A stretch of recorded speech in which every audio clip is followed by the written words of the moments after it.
This is the Value Investor Podcast with Tracey Ryniec. All things value, all the time. Welcome back, value investors.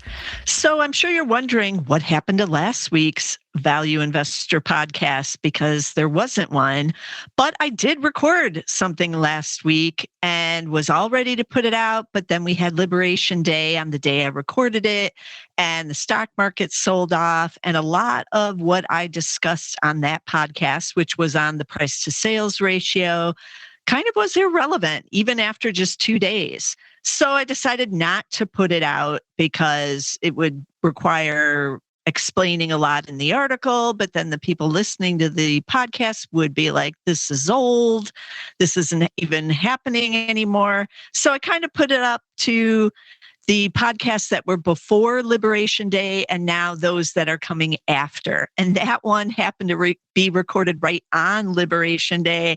So it got kind of messed up. So if you were wondering like, hey, where's the value investor? I need to hear something about value stocks right now with everything going on.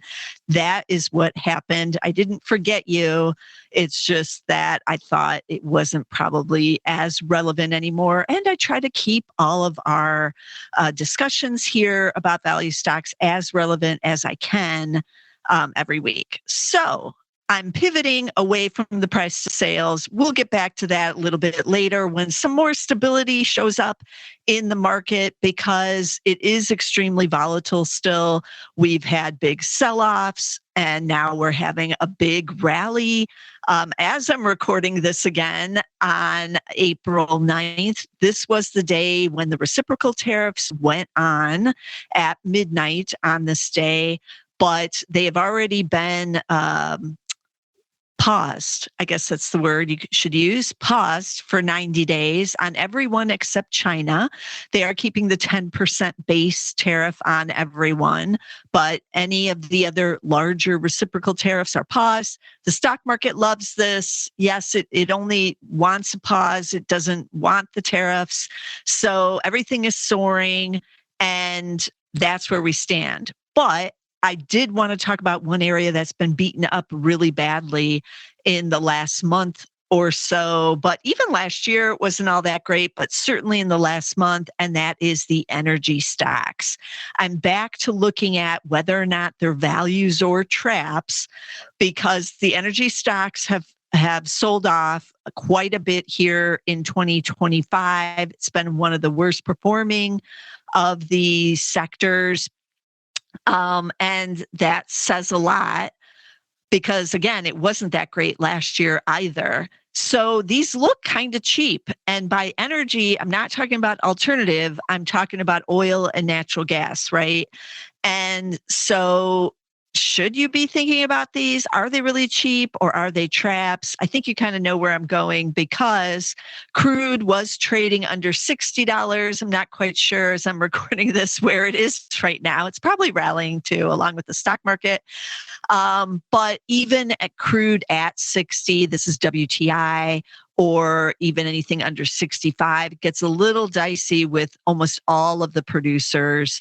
Some are a little more efficient in their execution and have a much lower kind of break-even level of, say, $40 to $45. Some it's much higher. I've seen it as high as $77 for Saudi Aramco. And again, we're in the 60s. So that's not too good over there for Saudi Aramco, if that's correct information. But suffice it to say, anytime it goes under 60, which we were for a couple of days, not for very long so far, as I'm recording this again on April 9th, then things get a little more dicey for the energy stocks, and they usually do start to sell off. Also, if you think a recession is coming and a big trade war between the two largest economies, the United States and China, you may not want to own energy as well, right? Because energy doesn't do well in recessions. The earnings do decline. And so we do have a sell-off usually in the stocks then. But another thing to keep in mind, I know I've mentioned this before when we've talked about energy, but now it's relevant again because the earnings estimates are on the decline again. But the analysts are always behind on energy when the price of either oil or natural gas is falling, quite considerably when it's falling. The analysts are kind of a wait and see, and will wait for the next earnings report, and then the company will tell us, and then we'll cut our estimates, even if the price goes from 80 to 65. And we all know that the earnings are going to be more dicey by it declining that much.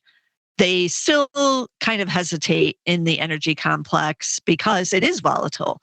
I mean, I'm sitting here talking about how WTI was at 57, 56, 57, and now it might be at 60, 62, 63 in the span of 24 hours. So most of the analysts are not, in this kind of environment, going to be moving quickly to be cutting when there's all this uncertainty that's out there. They're willing to wait, but that means when these earnings reports come in at the end of April, beginning of May, then they're going to be cutting again. And a lot of them have been cutting. But I wanted to take a closer look at 3 of the big cap stocks. And I am including big oil here because a lot of people have been hiding out in big oil. We usually avoid big oil because it's a little bit different animal than just the pure play explorer and producers, commonly called the E's and P's. Those are just going out there, just drilling, getting it out of the ground and selling it. Big oil includes drilling, getting it out of the ground, but also refining it. They might own refineries. They also may have petrochemical plants where they're turning it, into chemicals and selling that. And they may also have bulk, distribution terminals, and then service stations, right? The gasoline stations themselves. So it's like the full customer service, let's say, on everything oil and natural gas happens a lot with big oil. So it's a little bit different because refining might be doing well with a good crack spread, but actual, getting it out of the ground side might not be that good. Gasoline prices may be high and they're getting a good profit off of the gasoline at the service stations. And heck, they might even have convenience stores associated with those service stations, and that aspect of the business is doing well. Also on the chemical side, if the economy is doing well, chemicals are a leading indicator for the economy, and they may have some pricing power in there, and demand may go up, and they're seeing quite nice margins and cash flows on the chemical side. So there's a lot in the air with the big oil. Also, big oil tends to be international. So we're going to have more in play with geopolitical issues. And some of these that I'm going to talk about today have that. But I'm also bringing you one of the big U.S. E&Ps that I wanted to take a look at just to kind of see what the difference was with the big oil earnings estimates versus just the pure play, we're getting it out of the ground. Now, the pure plays usually move much more in tandem with the price of oil and natural gas, and mostly oil. So now that we've seen it fall below 60, the stocks are going to reflect that with the E&Ps. And remember, some of the big E&Ps, mostly in the Permian are going to be the big guys, but other areas around the United States, including in Colorado, Pennsylvania, some of those shale plays up there. And so it's not all about the Permian, but that's a big factor. But we got a lot of big oil in the Permian now too. So without further ado, let's dive right in. And I do want to start with ExxonMobil, ticker XOM. A lot of people hanging out in this one. And the stock has not really been breaking down as much as I would have liked. I used to own it in the Zacks Value Investor and my own personal portfolio, but we did sell out of it last year because oil prices were expected to fall this year, and I knew the stock would get cheaper. There wasn't really a reason to be holding it at that time because I did think we could get it in much cheaper later. And so far, that is turning out to be the case, but I would not have predicted a trade war would make it so much cheaper, but here we are. So ExxonMobil, PE of 14.1. But I do caution you on the PEs that they actually are a little elevated right now because the estimates are being cut. And so we have declining estimates. The share prices were holding up until April here. And now they have started to pull back a bit. But because of that combination, the PEs are a little more elevated. So 14.1, you would really get this really dirt cheap if it was to say under 10 on the PE, but we're not there yet. PEG ratio of just 2.8, so that's not so great.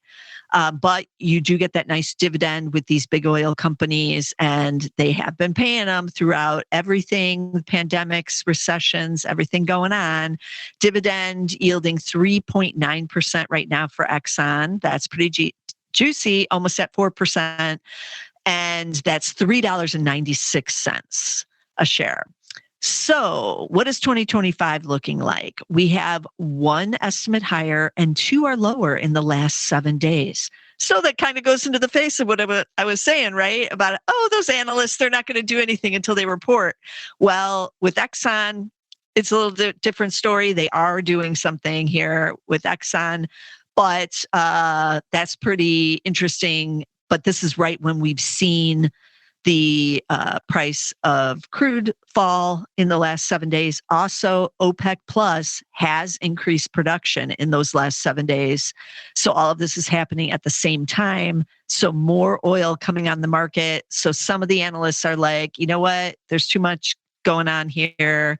We're going to move and take some action. But one is higher and just two lower. So we're looking for 713 now for the year. That's down from 722 in the last 7 days. So the two lower are winning there. So they cut a little bit more. But 90 days ago, so 3 months ago, analysts were looking for 770. So they have been slowly bringing it down. And if you look at the price of consensus chart on Zacks.com, which is one of my favorite charts, you will see those lines for 2025 and 2026 going down into the right instead of up into the right. And that is indications that, the analysts are getting more bearish, but not surprising because we now have Brent in the low 60s and WTI under 60, at least before this recent rally. But it's hanging out in an area that means lower earnings. Now, this is an earnings decline of 8.5% from last year when they made 779. So not terrible, but it is an earnings decline. But if we see crude, going down to the dreaded $50 level or below, which is really equivalent to, $30 to $40 from even 5 or 6 years ago, inflation adjusted. We all still kind of thinking back even 10 years ago, like, $30, that's terrible. But it would be even worse now because even now, $50 is the new 30 and 60 is the new 40, really. I'm surprised a lot of these companies are able to keep their break even as low as they are, given rising costs. They have rising wages and labor costs and all this other stuff too that they have to price in there. And yet they're still able to do it at those lower levels. But this is still a decline of 8.5%. And as I said, it's still pretty difficult time for the energy complex. And a lot of the momentum is still pushing to get closer down towards that $50 level. I'm not sure if we'll get there, but in a recession, we could definitely get there. And the energy market is pricing it in already. So Exxon is a Zacks number 4 rank, actually. It is already a sell because of these two estimates lower in the last 7 days. That is taking precedence over the one that's higher. And they are looking at that, the Zacks rank, and saying, man, this is looking a little bearish here suddenly. So we're giving it a 4. Now, they report earnings on May 2nd. So we're going to hear in a couple of weeks what's really going on. But year to date, the shares down 1.2%, and this is before any kind of rally.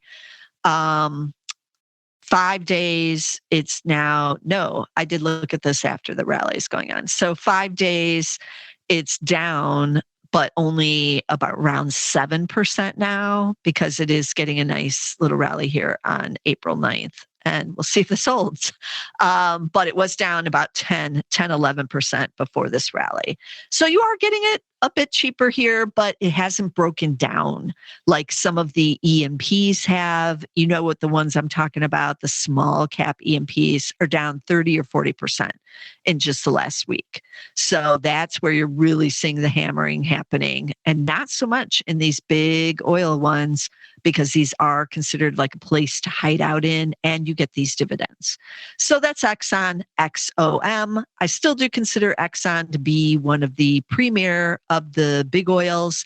And the reason I do like it is because they're in Guyana, and that is a huge drilling prospect and opportunity there, and they were one of the first in. So I'm liking that that they have that. They also did buy Pioneer Natural Resources, so they do have a huge exposure in the Permian as well. But Permian appears to be slowing, and so you got to be looking elsewhere. And Exxon is. So I like it for that reason. Also, large chemical business, also quite a bit on natural gas side. So Exxon's the full package, ticker XOM again. Okay, our next one is Chevron. Got to go with the other guys, right? CVX. C is in Charles, V is in Victor, X. And this story, kind of similar to Exxon, PE of 13.3. It has a better PEG of 1.3. What are the analysts doing? One is lower in the last 7 days. Nobody has raised here, only one lower. 3 are actually lower in the 30-day period. There were a couple lower on Exxon in the 30-day as well. But we're looking for $10.30 versus $10.79 just 30 days ago. So similar to Exxon, the price of consensus is down and to the right, just like Exxon. It's starting to pressure it lower. It was $11.35 90 days ago. So we're down almost $1 in the last 3 months on Chevron's earnings estimates for this year. That is still earnings growth, though. Earnings growth of 2.5% because they made $10.05 last year. And so that's a little bit different than Exxon. This one, bigger dividend. They've always paid the bigger dividend. And now that the shares are a little weaker, it's even juicier. It's 5% yield now. 5% for owning Chevron, $6.84. And I'm putting out there the actual amount that you're getting that's annual, because, I always tell people, look at what they're making, make sure they can cover that dividend. Although Exxon, Chevron have been very consistent that even if they can't cover it because of what's happening in the oil markets, they will still cover it for at least a while. They haven't, even during the pandemic and when oil went negative, they still had dividends. So that's very impressive, and they're very shareholder friendly, and they know that these dividends are why people are owning their stock. So Chevron's at number 3 because it's not quite as bearish as what Exxon is looking at right here. And this one, year to date, it is down, but basically flat. It's down, but only 0.07. So it's holding on. That's what I mean about these being a place to hide out. 5 days, it's down 8.5. And that includes, today's really super big up day. Next earnings report is on the same day as Exxon. They like, hanging out together on May 2nd. Also, Chevron, it's trying to acquire Hess. Remember that deal? That was from last year. Or is it even longer now? Might even be longer. No, I think it was still last year. But that hasn't gone through because Hess is a partner in the Guyana site, and they have Exxon has right of first refusal for any deal down there, and they're exercising it, and they're trying to block Chevron from purchasing Hess and then getting access to Guyana. So we'll see how all that turns out. They've been fighting about it for a while. They're in court, all that stuff. And so we're waiting on that. But Chevron, ticker CVX, got that 5% dividend. So maybe hanging out in there for a little while. I don't know. We'll see. And then I want to switch over, and I'm only going to do one stock on the E&P side. I mean, there's many options. And I'm sticking with one of the big market cap companies, because if I'm going to go for big oil and look at these ones over 200 billion, I don't want to suddenly do a regular producer who is, 5 billion or something, or even less. So we're sticking with the big guys, and we're going with EOG Resources, ticker EOG. This is one of my favorites in 2022 when we had rising natural gas and oil prices because of the Ukraine-Russia war. And EOG just very solid on being shareholder friendly and wanting to give any kind of cash flows back to the shareholders. Very good management. Market cap of 57.9 billion. That is considered big for a pure play producer, by the way, especially now that Pioneer is gone. Pioneer was the largest. Now EOG Resources, one of the largest. PE on this one of 9.5. So that is considerably cheaper, but that is reflected in what's going on with the stock price. Year to date, stock price is down 7.5%. And over the last 5 days, down 7.1. But that reflects this sudden rally on the 90-day pause on a lot of the reciprocal tariffs. And it's up almost 8% on this day. So we would have been down 15% over the last 15 or the last 5 days here. So you can see the difference in the volatility. You will get whipped around a lot more if oil is going up or moving down in sharp swings, then so will these stocks. So have a strong stomach if you're going to be in these pure play E&Ps. The PEG ratio on this one, 7.3. That is way up there, 7.3. And then they pay a dividend as well, which they just raised 7%, and it's 3.7% on the yield, or $3.90 a share.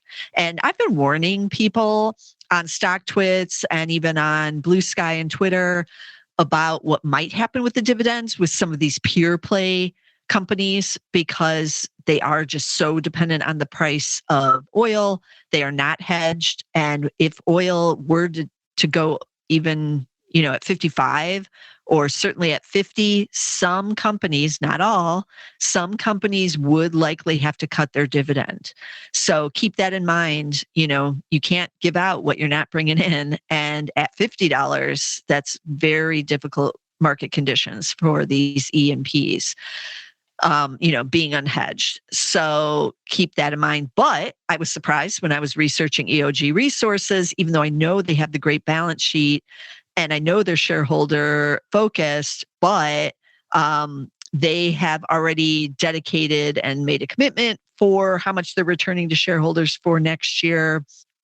And they put out a 3-year scenario as well about what free cash flow may look like, depending on the different prices of oil for those 3 years. They have grown their dividend and raised it for 27 years now. So that's pretty impressive. I think that's 27 years. Either way, that's covering a lot of changes in the energy group. So I'm loving that commitment. Here's some data on what they have done with the free cash flow. So they are obviously dedicated to having a regular dividend, and then above that, they will do, more.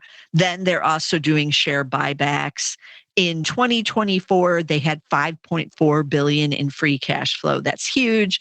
They returned 98% of it, or $5.3 billion to shareholders. That's also huge. Most aren't doing that. They have a minimum of 70%, though, going back to the shareholders, but this is way higher. So they're trying to keep you around. And last year on the share repurchases part of that giving back to shareholders, they raised the dividend, but they also bought back the shares at an average of $123 a share for 2024. But now the shares have declined. So it's a good buying opportunity. They were at 106 when I was preparing for this podcast. They're now at 113, but that's still well under what they bought the average price last year. So are they buying here? We don't know, but it would be a good opportunity for their share repurchase program for them to be getting in at these much cheaper prices.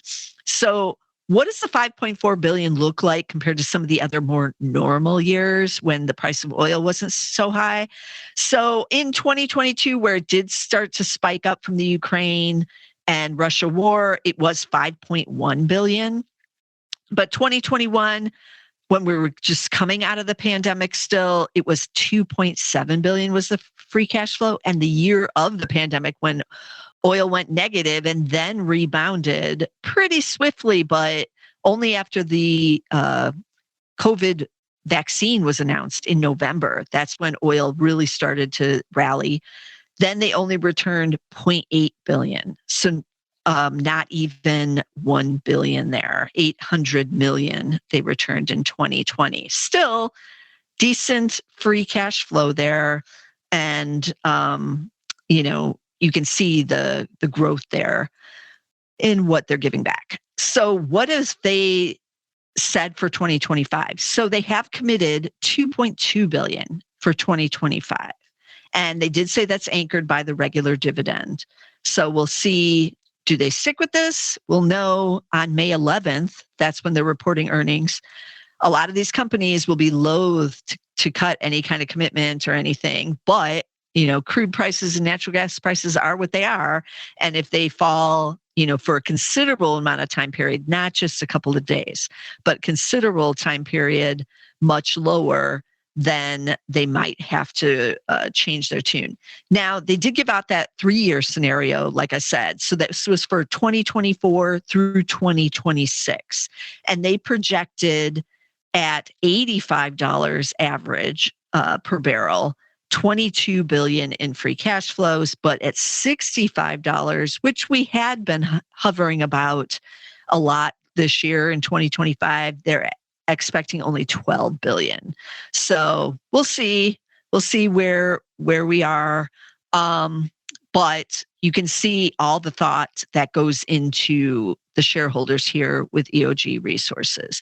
Now, EOG, like I said, is a large cap producer. They're US only. They are in Colorado. They are in the kind of Midwest, Ohio Valley area with the Utica Shale. They are in the Delaware Basin, which is Texas and New Mexico, Eagle Ford, which is Texas, and Dorado Play in Louisiana. So that's where they're focused. 2024 production was up 8%.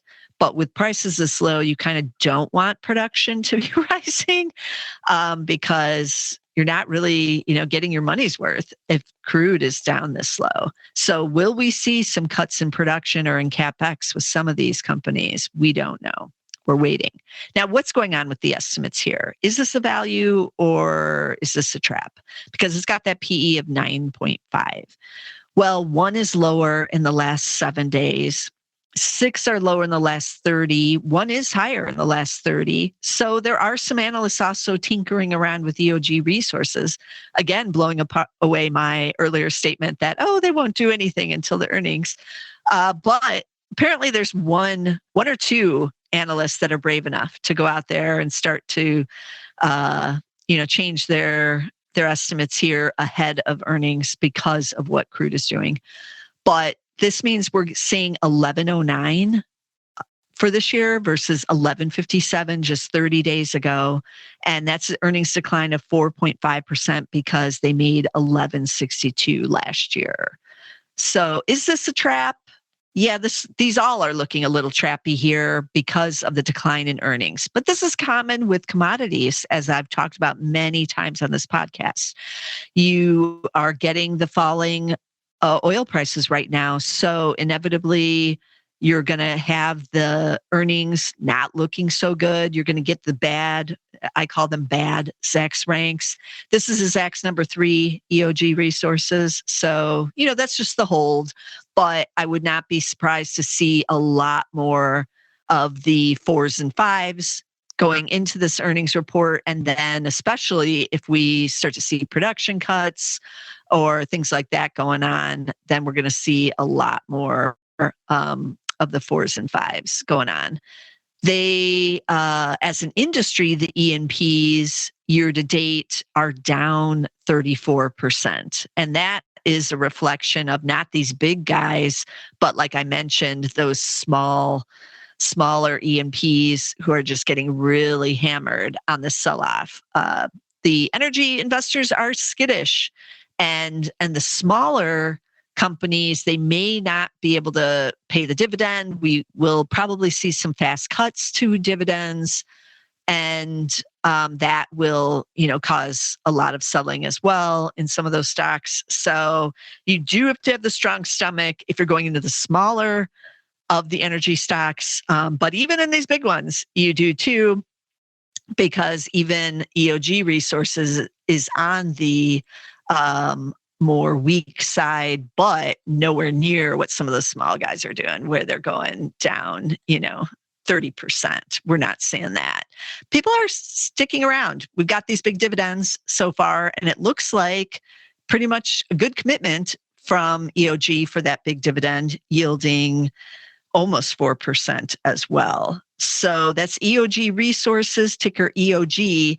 And they also had an interesting thing on their end of the year slide presentation where they said each dollar per barrel increase or decrease in wellhead crude oil and condensate price, combined with the estimated change in NGL price, is approximately $204 million for pre-tax cash flows. So just something to keep in mind. It does matter if we see, even a $1 decline in WTI prices, and certainly on the natural gas side too. And it goes right straight down there to those free cash flows. And this is for the pre-tax cash flows, but it's a big deal. So here we are again with a struggle in the energy sector. Rigs are being shut already. And if we do see energy prices go down to that $50 level, it's going to get into a recession in the energy industry. That would be common if the economy is also in a recession. On the flip side, gasoline prices should come back down under $3. And that's helpful to the U.S. consumer. We don't pay as much at the pump, then we can spend more at the stores or on entertainment. We can go to those movies this summer. So we'll see where it all plays out. But the better case scenario is that we don't stay under 60 for very long. And anything, 60 to 70 at least is more stabilizing for these companies and their businesses and their employees. And that's good for the industry. But we'll see what happens as we go along. Energy has the habit of overshooting, seeing these quick sell-offs because of events on the global stage, or overshooting on the upside, quick gains like we've seen during the Ukraine-Russia war when that hit. And so it again is a lot to be in these stocks. Remember, Berkshire Hathaway still is an owner of Chevron. And so they've been in this play and are sticking it out from all we know. And they've got Occidental Petroleum over there as well, the huge position in Occidental, which is ticker OXY. But let me recap these tickers. Exxon again, XOM as in Mary, XOM. Chevron, CVX. And then EOG Resources, E as in Edward, O. G as in George, EOG. So as always, I aim to bring you as many value stocks as I can every week, as long as things aren't totally blowing up and it gets to be irrelevant by the time this podcast comes out. But I think we'll be okay on this energy podcast because it's very volatile, but the story is kind of set for right now here in April, and we'll see what happens with the prices of the underlying commodities, with the global economy, and what they say on the earnings. But these companies are used to this, and they went through it 5 years ago with the pandemic. So they're gearing up again for possible, a little bit of a rough go again. And we'll see. So again, you want to be sure to subscribe. Get us on Apple Podcasts. We are on YouTube, on the Zacks Podcast channel there. And you can get us just about anywhere you can get podcasts. And I will be back again next week with some more value stocks. This material is being provided for informational purposes only, and nothing herein constitutes investment, legal, accounting, or tax advice, or a recommendation to buy, sell, or hold a security. Do not act or rely upon the information and advice given in this podcast without seeking the services of competent and professional legal, tax, or accounting counsel. Publication and distribution of this podcast is not intended to create, and the information contained herein does not constitute an attorney-client relationship. No recommendation or advice is being given as to whether any investment or strategy is suitable for a particular investor. It should not be assumed that any investments in securities, companies, sectors, or markets identified and described were or will be profitable. All information is current as of the date herein and is subject to change without notice. Any views or opinions expressed may not reflect those of Zacks Investment Research as a whole.